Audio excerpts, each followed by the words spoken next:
You're looking at the top team in all of drag racing. A man and his wife, along with their 2 sons, have dominated a segment of the sport so effectively it staggers the imagination. Bob and Etta Glidden today hold so many records, it's difficult to list them all. From a beginning in Superstock in the early 70s, where his main recognition resulted from a divisional title, Bob entered his first pro stock race at the 1972 Super Nationals in California, making it to the runner-up spot.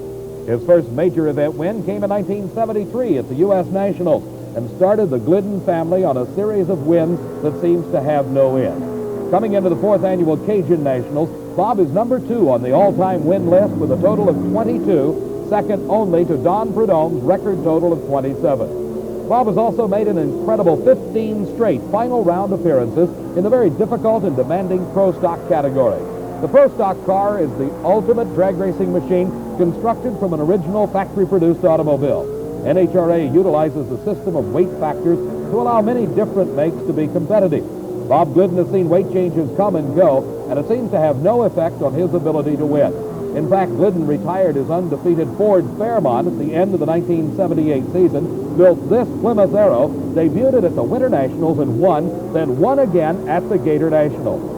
Bob entered the Cajun Nationals with additional weight added to that Arrow and is the number 1 qualifier once again. Your win streak is uninterrupted even though you totally change equipment. How can you possibly be so consistent? Well, we have a lot of years of experience in pro stock racing. We have quite a facility back in Indiana, and I have my wife, my kids. It's a family operation. I think this has helped us a lot in learning and knowing more about our car and what we do. 6 or 7 years ago, you're a line mechanic at an automobile dealership. You make up your mind to go pro racing. It must have been quite a decision for a family man.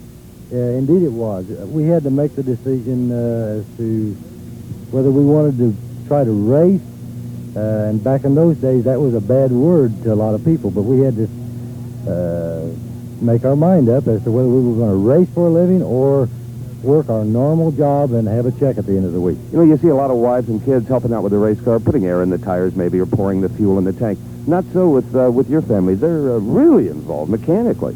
Well, a lot of families are getting more involved in drag racing today, but our family has been involved in this for 10, 12 years. Etta, this is really all she knows. She lives, eats, sleeps this drag racing because it is our profession, and we try to do our best at it. When the race is over, who takes everything apart? Well, rarely do I take an engine apart. Etta or Billy or the 2 of them will always remove and disassemble the parts. The engine, whatever, transmissions, rear ends, and my main concern is how they go together and what goes together. 6 years ago, did you ever think you'd be on your way to becoming really a pro stock millionaire? You're close to that $1 million mark.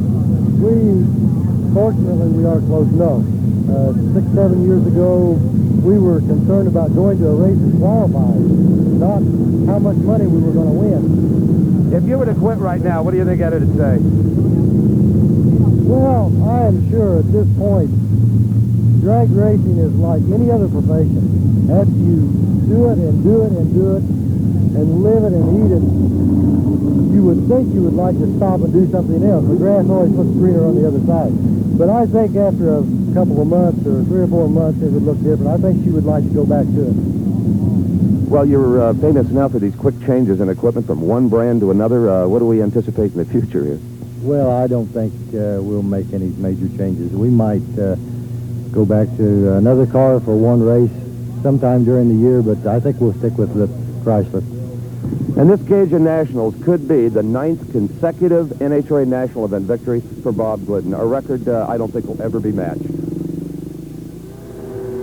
While Etta Glidden does a tremendous amount of work in the pits and in the shop at home, she also has an important function to perform on the starting line, helping out with Bob in the burnouts, orienting Bob on the racetrack, keeping tabs of the car prior to it leaving the starting line, making sure there's nothing leaking from underneath the car. Etta Glidden concentrates on that Christmas tree just as hard as her husband, Bob. In the first round of racing at the Cajun Nationals, Jim Canet of Lilburn, Georgia, drew the honor of racing against the number 1 qualifier. He red-lighted away his chance for the win, and Etta Glidden, showing the reaction of joy in her face, as husband Bob takes another first-round win. The red light left at the starting line. Etta Glidden heads back to the pit for more work.